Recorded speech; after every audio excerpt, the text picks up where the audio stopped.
Hello again.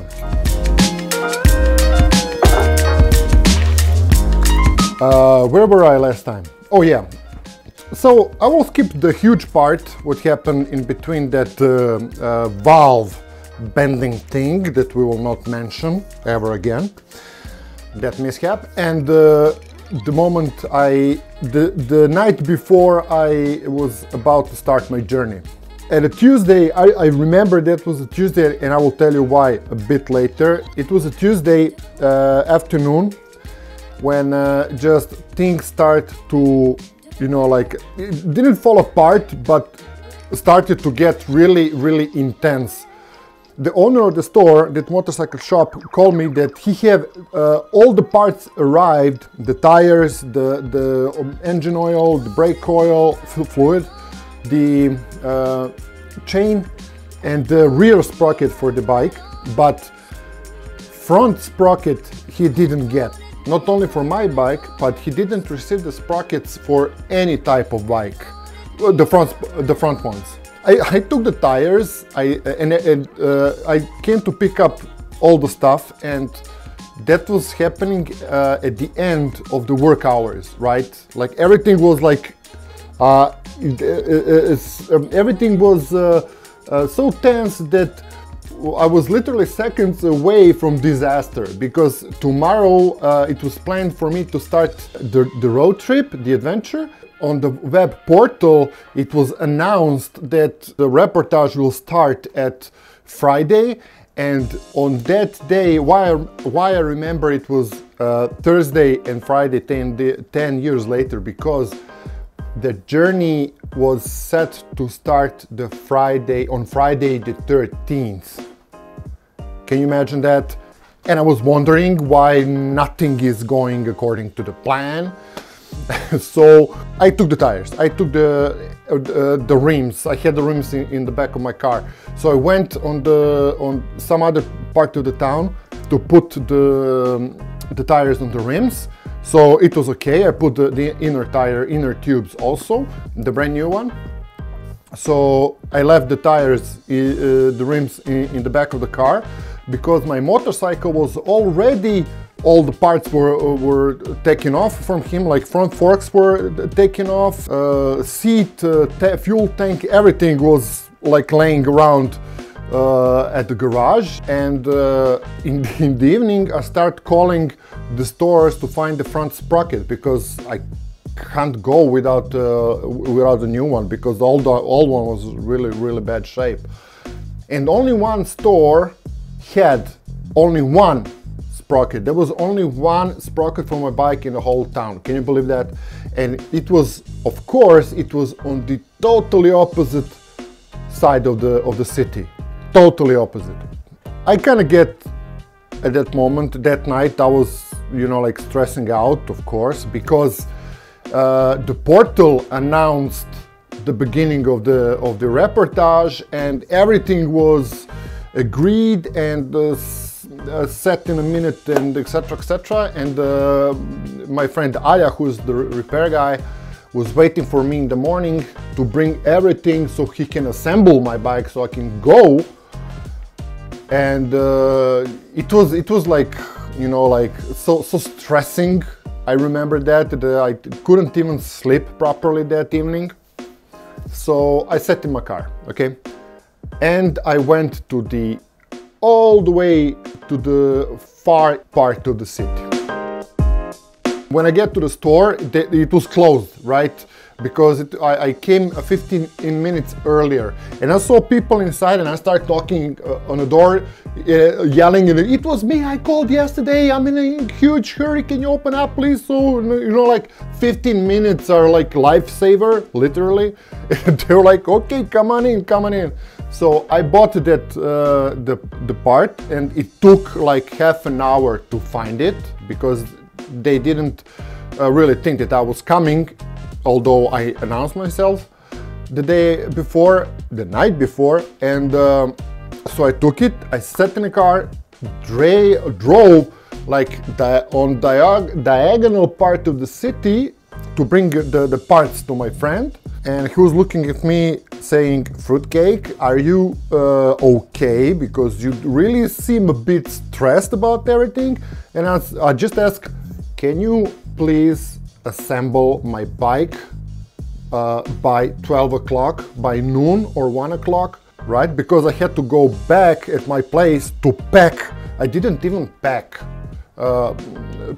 the side bags. They were empty. In one side case, there was a canister with the 5 liters of petrol, tools, of course, spare liter of engine oil, just in case, flip-flops, and you know, like all that stuff that can be dirty. I put in one case that was on my right side, and on the left, I didn't pack anything to wear, you know, no clothes, no nothing. And the top case was reserved only for the backpack that I had with the laptop and the camera. Of course, water and some snacks. That's the only thing I kept in a trunk, so to speak. As I promised in the last video, I will show you the side cases that I made for my bike. See? Even have this to strap up additional baggage that you have, like bags and everything. Even have the key. You unlock it here, and voila! Yep.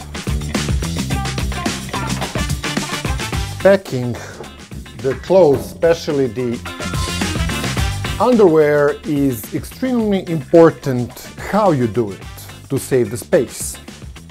The underwear, and socks. First, you put the socks like this. Then you take the shirt. After that, you put the pants.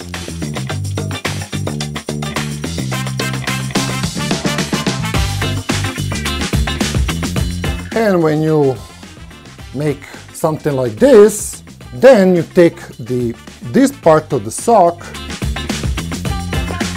whoop, also this one too, and voila! All packed for one use. And you pack a bunch of them, every set for each day, and saves a lot of space.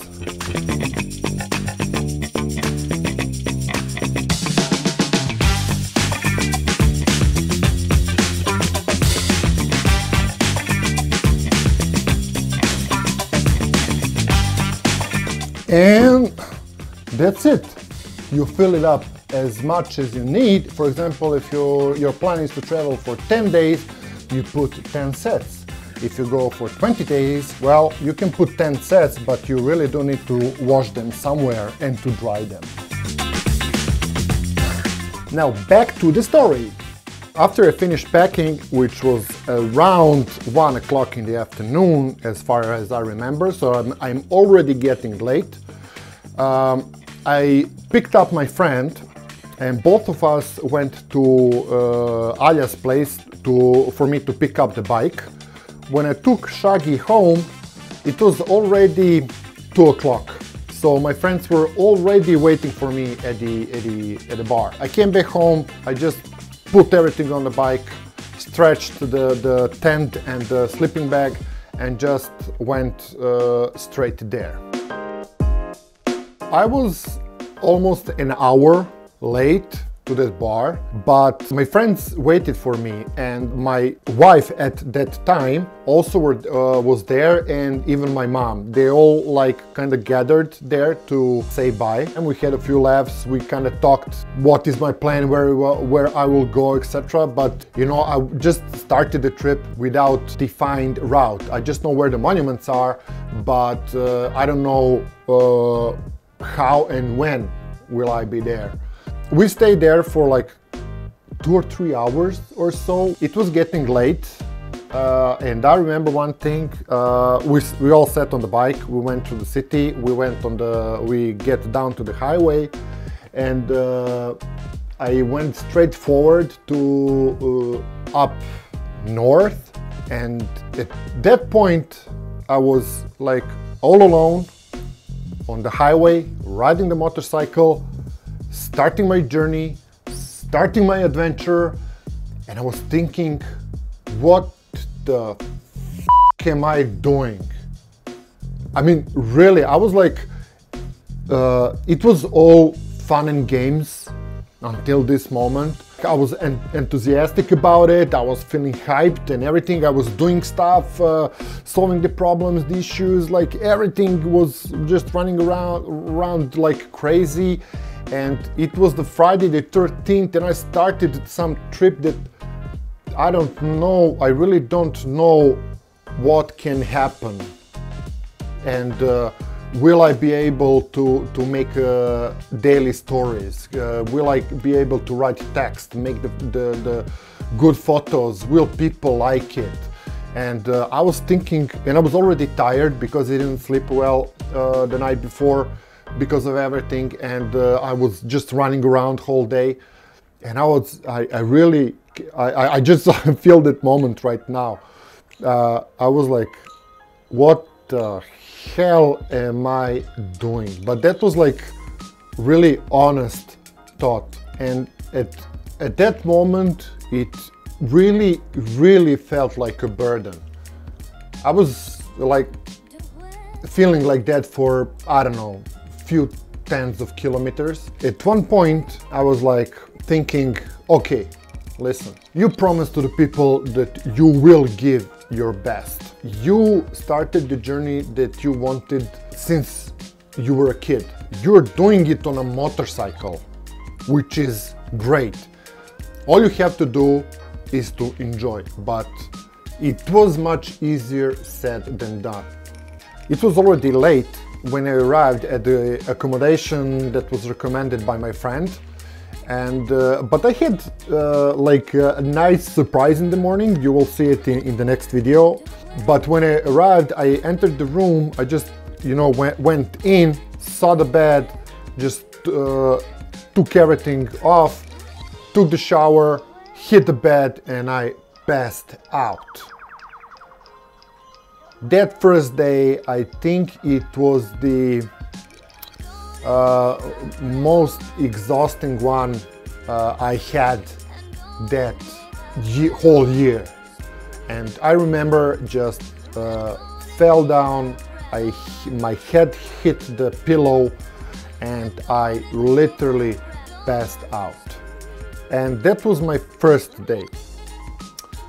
If you want to hang out to see what happened next and during the next almost 2 weeks, you can just hit the subscribe button, maybe even like the video if you really liked it, and I guess I'll see you in the next video.